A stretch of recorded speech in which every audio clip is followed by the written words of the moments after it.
Hello everyone. सो derivatives पर हमारी command बन गई है, फंक्शंस पर कमांड बन चुकी है। लास्ट टॉपिक है एप्लीकेशन ऑफ डेरिवेटिव्स। उसके बाद हम सीधा मैट्रिसेस एंड डिटर्मिनेंट के ऊपर चलेंगे, लेकिन उससे पहले इस टॉपिक को कंप्लीट करने के बाद हम प्रीवियस ईयर के क्वेश्चंस के ऊपर काम करेंगे, जैसा हमारा पैटर्न चलता हुआ आ रहा है। ठीक। सो इंक्रीजिंग डिक्रीजिंग का मैक्सिमम मिनिमा का क्वेश्चन 100% है, आपको देखने के लिए मिलता है अपने पेपर में। अगर आपने पेपर चेक करे होंगे तो आपको दिखेगा। सिंपल सा कॉन्सेप्ट है, कोई लोड नहीं लेना है। डेरिवेटिव्स आपके पक्के बन चुके हैं, ऐसा मानकर चल रहा हूँ। ठीक है। सो हमें सेम वही चीज 12th वाली तरीके से नहीं करना है, हमें सीधा एप्लीकेशन के ऊपर काम करना है। सो थ्योरम नंबर फर्स्ट आपकी एनसीईआरटी की क्या कहती है कि अगर कोई भी फंक्शन कॉन्टिन्यूअस है, ध्यान से समझो, कोई भी फंक्शन अगर कॉन्टिन्यूअस है और डिफरेंशिएबल है, तब फंक्शन आपका इंक्रीज करेगा अगर फंक्शन का डेरिवेटिव ग्रेटर देन 0 है। फंक्शन आपका डिक्रीज करेगा अगर फंक्शन का डेरिवेटिव लेस देन 0 है। और फंक्शन कांस्टेंट बन जाएगा अगर फंक्शन का डेरिवेटिव 0 है। समझो अब ये चीज, आप अगर किसी भी फंक्शन को इंक्रीजिंग और डिक्रीजिंग दिखाना चाहते हो तो उसके लिए फंक्शन कॉन्टिन्यूअस और डिफरेंशिएबल होना चाहिए, तभी आप फंक्शन के डेरिवेटिव को ग्रेटर देन 0 और लेस देन 0 रखोगे। ये बात सबसे पहले क्लियर होनी चाहिए इस थ्योरम से। मतलब अगर मैं अपना function F X equals to mod X ले लूं और मैं आपसे कहूं इसको चेक करो कि क्या ये इंक्रीजिंग है या डिक्रीजिंग है, किस इंटरवल में, -1 से लेकर के 1 में, तो आप इसका डेरिवेटिव नहीं कर सकते, क्योंकि ये फंक्शन 0 पर डिफरेंशिएबल नहीं है। इसका मतलब मैं इस थ्योरम का इस्तेमाल यहाँ पर नहीं कर सकता। सो इस थ्योरम का यूज मैं तभी करूंगा जब फंक्शन कॉन्टिन्यूअस भी होगा, डिफरेंशिएबल भी होगा। पहली चीज। दूसरी चीज, कुछ फंक्शंस हैं जो फंक्शन अपने डोमेन में कॉन्टिन्यूअस भी होते हैं, डिफरेंशिएबल भी होते हैं। सबसे पहला है आपका एक्सपोनेंशियल फंक्शन e की पावर x।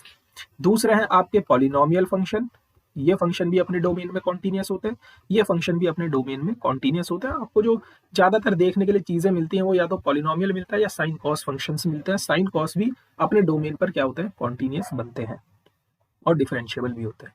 ये बात क्लियर है। सो फर्स्ट थ्योरम का यूज मैं तभी करूंगा जब फंक्शन कॉन्टिन्यूअस के साथ साथ डिफरेंशिएबल भी होगा। कहने का तरीका क्या है, इसका क्या कहना चाह रहा है कि अगर आपको कोई भी फंक्शन गिवन होगा तो आप सबसे पहले क्या करोगे, इस फंक्शन का डेरिवेटिव करोगे। फंक्शन का डेरिवेटिव करने के बाद आप इसके डेरिवेटिव को 0 के बराबर रखोगे। यहां से x की कुछ वैल्यू निकल के आएंगी, suppose c1 c2 c3। Then आपके पास वही हमारा वन लाइन रिप्रेजेंटेशन। तो आप वन लाइन रिप्रेजेंटेशन की एप्लीकेशन देखो, कॉन्टिन्यूटी में भी यूज हुई है, डिफरेंशिएबिलिटी में भी यूज हुई है, अब ये इंक्रीजिंग डिक्रीजिंग में भी यूज होगी, बाद में जाके ये मैक्सिमम मिनिमा में भी यूज होगी। तो सेम क्वेश्चन की तरफ बढ़ते हैं। कॉन्सेप्ट हमने समझ लिया है। ठीक। सो क्वेश्चन की तरफ बढ़ते हैं। ये आपके एग्जाम्पल नंबर 8 है। तो हमारे पास जो भी फंक्शन दिया रहेगा और उसका मैक्सिमा इंक्रीजिंग और डिक्रीजिंग पूछेगा तो आपको क्या करना है, सबसे पहले फंक्शन का डेरिवेटिव कर देना है। एक्स क्यूब का 3x², यहाँ पर 6x और यहाँ पर 4। ये बात क्लियर है। आप इस फंक्शन को अगर ध्यान से देखो तो इस वाले फैक्टर के पास भी 3 है, इस वाले फैक्टर के पास भी 3 है और इस वाले फैक्टर के पास भी 3 है। यानी कि मैं इस 4 को ऐसा भी लिख सकता हूँ ना, 3 + 1, और इस पूरे से मैं 3 कॉमन ले सकता हूँ। जैसे ही मैं 3 कॉमन लूंगा, ये x² माइनस का 2x + 1 बन जाएगा। ऐसा करने का कारण यह है कि ये क्या बन चुका है, ये बन चुका है आपका x - 1 का होल स्क्वायर + 1। आप इस x की जगह पर कुछ भी वैल्यू रख दो, किसी भी नंबर का स्क्वायर हमेशा पॉजिटिव होता है इन आर रियल नंबर पर। कॉम्प्लेक्स की बात नहीं कर रहा हूँ, रियल पर। कोई भी रियल नंबर का स्क्वायर हमेशा पॉजिटिव होता है, मतलब ये क्वांटिटी हमेशा पॉजिटिव रहेगी। पॉजिटिव क्वांटिटी में अगर आप 3 से मल्टीप्लाई करवाओगे तो भी पॉजिटिव ही मिलेगा, और 1 जोड़ोगे तो भी पॉजिटिव मिलेगा। मतलब ये क्वांटिटी हमेशा 0 से बड़ी आएगी। मतलब फंक्शन का डेरिवेटिव हमेशा 0 से बड़ा आएगा। किन x की वैल्यू के लिए, आप कोई सी भी x की वैल्यू डाल दो उनके लिए।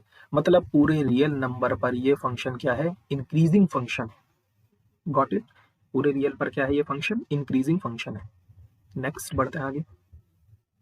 साइन कॉस फंक्शन का इंक्रीजिंग और डिक्रीजिंग देखने के लिए आपको इन दोनों फंक्शंस के ग्राफ पर कमांड होनी चाहिए। ग्राफ हम इनके सेपरेटली पढ़ चुके हैं। ठीक। देखो, आपसे अगर कॉस फंक्शन का पूछ रहा है, ये कहां पर इंक्रीज करेगा कहां पर डिक्रीज, तो हमें पता है कॉस फंक्शन का ग्राफ हमें अच्छे से पता है। ये पॉइंट क्या होता है हमारा, ये पॉइंट 0 होता है। कहां पर कट करता है ये, π/2 के ऑड मल्टीपल पर। सो π/2, देन 3π/2, देन 5π/2। ये बात क्लियर है, 5π/2। यहाँ पर वैल्यू क्या होगी, -π, है ना। सॉरी, यहाँ पर वैल्यू क्या होगी, पाई। क्योंकि पाई पर वैल्यू क्या देता है कॉस अपनी -1। देन यहाँ पर वैल्यू क्या होगी इसकी 2 पाई पर वैल्यू क्या देता है 1। अब आप देखो ध्यान से, कॉस फंक्शन कहाँ पर डिक्रीज हो रहा है, डिक्रीज कहाँ पर घट रहा है, ये देखो पूरा घटता हुआ फंक्शन है, ये ऐसे ग्राफ इसका नीचे जा रहा है जा रहा है जा रहा है जा रहा है जा रहा है जा रहा है जा रहा है, यहाँ तक फंक्शन का ग्राफ लगातार घटा है, यहाँ तक फंक्शन का ग्राफ लगातार डिक्रीज हुआ है। इसका मतलब 0 से लेकर के पाई तक फंक्शन क्या है, डिक्रीजिंग फंक्शन है। तो यही पहला ऑप्शन तो उसने बोला है कि 0 से पाई तक ये फंक्शन डिक्रीज करेगा। फिर देखो पाई से लेकर के 3π/2 और 3π/2 से लेकर 2π तक ये फंक्शन लगातार बढ़ ही रहा है। पाई से लेकर 2π तक ये फंक्शन लगातार बढ़ रहा है। सो पाई से 2π ये फंक्शन लगातार बढ़ रहा है। लेकिन अगर इस 0 से लेकर के आप कहाँ तक बोला इसने 2π तक, इस 0 से लेकर इस 2π तक का इलाका देखो, यहाँ से लेकर के यहाँ तक का इलाका, इतने हिस्से में तो ये लगातार घट रहा है और इतने हिस्से में लगातार बढ़ रहा है।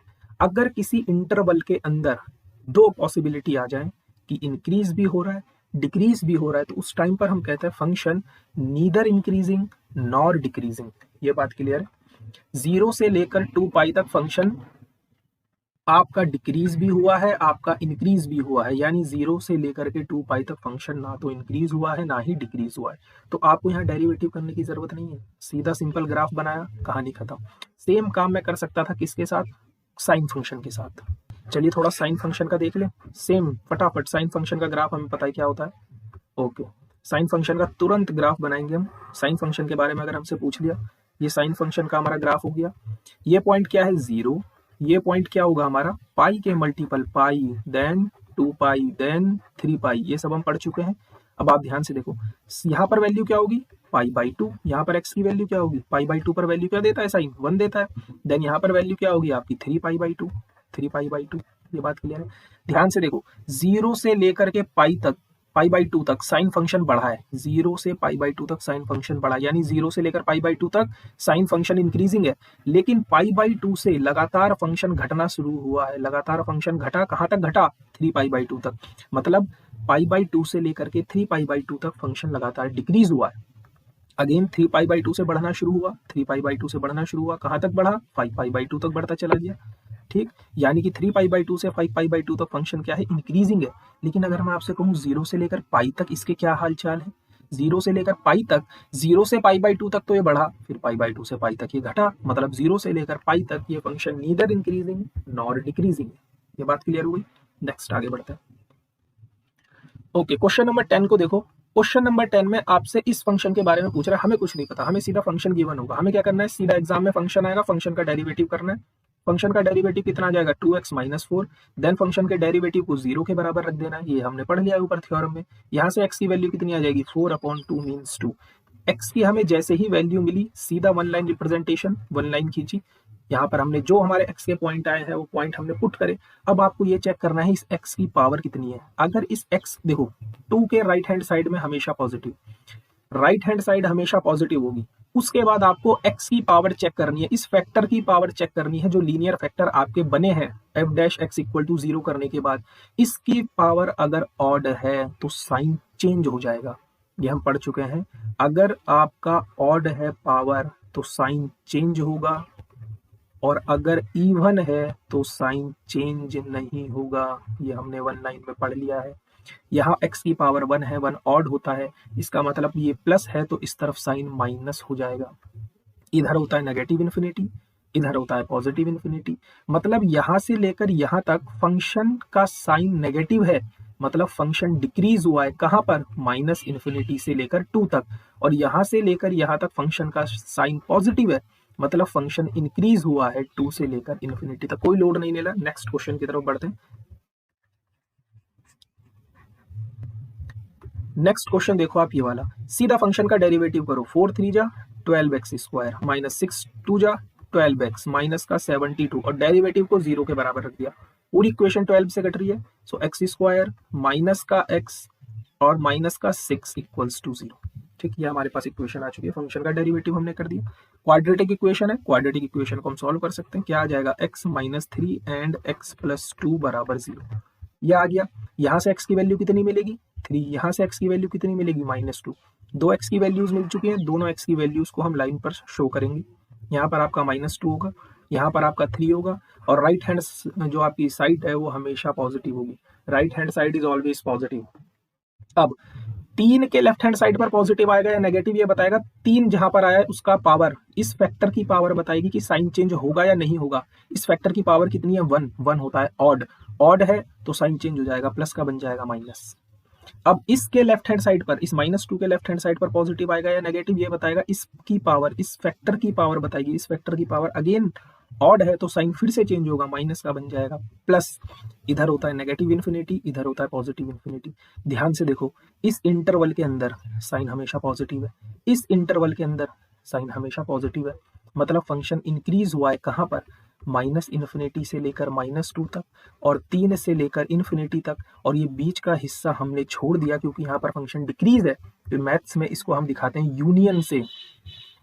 जो हिस्सा आपने छोड़ दिया है उसको हम किससे दिखाते हैं, यूनियन से। मतलब यहाँ पर फंक्शन आपका इंक्रीज हुआ है, फंक्शन डिक्रीज कहाँ हुआ है, कहाँ पर नेगेटिव साइन है आपका, -2 से लेकर 3 तक।